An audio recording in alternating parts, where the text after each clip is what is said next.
அரசல் நேயர்களுக்கு வணக்கம். நான் உங்க நிவேதிதா சந்திரசேகர். இந்த வீடியோல நம்ம எந்த விஷயத்தை பத்தி பார்க்க போறோம் அப்படின்னா, ரீசெண்டா வெளியான +2 தேர்வு முடிவுகள்ல சில முறைகேடுகள் நடந்திருக்கு அப்படின்னு ஒரு புகார் முன்வைக்கப்பட்டிருக்கு. அதை பத்தி விசாரணை நடத்தணும் அப்படின்னு ஒரு உத்தரவு பிறப்பிக்கப்பட்டிருக்கு. எங்க என்ன நடந்துச்சு, என்ன மாதிரியான முறைகேடுல யார் ஈடுபட்டாங்க அப்படிங்கறத இந்த வீடியோல நம்ம பார்க்கலாம். இது காதை மூடிய ஊடகங்கள். ரீசெண்டா வெளியான +2 தேர்வுல குறிப்பா ஒரு மாவட்டத்துல நிறைய மாணவர்கள் 100க்கு 100 மார்க் வாங்கியிருக்காங்க அப்படிங்கிற ஒரு புகார் வெளியில வந்துச்சு. அது எந்த இடம் அப்படின்னா, தமிழ்நாடுல இருக்கக்கூடிய விழுப்புரம் மாவட்டம் செஞ்சியில குறிப்பா ஒரு பெண்கள் மேல்நிலை பள்ளியில 167 மாணவர்கள் 100க்கு 100 மதிப்பெண்கள் வேதியியல் பாடத்துல வாங்கியிருக்காங்க அப்படிங்கிற ஒரு செய்தி வெளியாச்சு. அது மட்டும் இல்லாம 100க்கும் மேற்பட்ட மாணவர்கள் 99 மதிப்பெண்கள் வாங்கியிருக்காங்க அப்படிங்கிற செய்தியும் வெளியாச்சு. இந்த தகவல் வெளியான உடனே அங்க இருக்கக்கூடிய கல்வி அதிகாரிகளும் சரி, பள்ளிக்கூடத்தை சேர்ந்தவர்களும் சரி மாறி மாறி பாராட்டுகள்லாம் தெரிவிச்சிருந்தாங்க. ஆனா இத பத்தி பாஜகவை சேர்ந்த நாராயணன் திருப்பதி ஒரு பதிவை வெளியிடுறாரு எக்ஸ் தளத்துல. என்ன கேட்டிருக்காரு அப்படின்னா, ஒரே ஒரு பள்ளியை சேர்ந்த 167 மாணவர்கள் குறிப்பா வேதியியல் பாடத்துல 100க்கு 100 மதிப்பெண்கள் வாங்குறது எப்படி சாத்தியம்? நீட் தேர்வு எழுதுறதுக்கு முக்கியமா சயின்ஸ் பேப்பர்ஸ் அவசியம் அப்படின்னு கருதப்படுற நேரத்துல +2ல வேதியியல் பாடத்துல 100க்கு 100 மதிப்பெண்கள் வாங்குறாங்கன்னா கண்டிப்பா நீட் எக்ஸாம்லயும் பாஸ் ஆகணும்ல.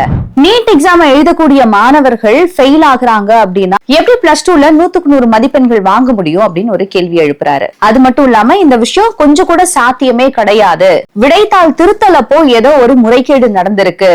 ஒண்ணு அவங்க கொஸ்டின் பேப்பர்ஸ் முன்னாடியே கொடுத்துட்டாங்களா, அப்படி இல்லனா எக்ஸாம்க்கு அப்புறமா அவங்களுடைய ஆன்சர் ஷீட்ஸ மாத்தி வச்சிருக்காங்களா அப்படின்னு எல்லாருக்குமே ஒரு சந்தேகம் இருக்கு அப்படின்னு ஒரு பதிவு ஒன்று போட்டிருக்காரு.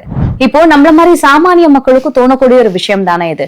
+2ல இவ்வளவு மதிப்பெண்கள் வாங்கக்கூடிய மாணவர்கள் இருக்கிற பட்சத்துல எப்படி நீட் எக்ஸாம் அவங்களால ஃபேஸ் பண்ண முடியாம போகுது அப்படிங்கிற ஒரு கேள்வி எழுதா. அது மட்டும் இல்லாம வெறும் வேதியியல் பாடத்துல மட்டும் எப்படி ஒரே ஒரு பள்ளியை சேர்ந்தவங்க இவ்வளவு மார்க் எடுக்க முடியும்? இது இன்னும் பெரிய சந்தேகத்தை கல்வியாளர்களுக்கு எழுப்புது. இப்போ இந்த இடத்துல அவங்க என்ன சொல்றாங்க அப்படின்னா, இப்ப இருக்கக்கூடிய இந்த ஆளும் திமுக அரசு ஆட்சியில கல்வி வியாபாரம் ஆகிடுச்சு. பள்ளி கல்வி அப்படிங்கிறது முறையா பயிற்றுவிக்க வேண்டிய ஒரு நிலையில இங்க அது சரியா செயல்படல. சமுதாயத்து மேல அவங்களுக்கு அக்கறையே இல்ல, மாணவர்களுடைய வாழ்க்கைய அழிக்கிறாங்க அப்படின்னு சொல்லிட்டு நிறைய விஷயங்களை இவங்க சொல்லிக்கிட்டே இருக்காங்க. பள்ளியில கல்வி ஒழுங்கா கற்பிக்கப்படல, ஆனா அரசியல் கற்பிக்கப்படுது அப்படிங்கிற ஒரு குற்றச்சாட்டையும் இவங்க முன்வைக்கிறாங்க.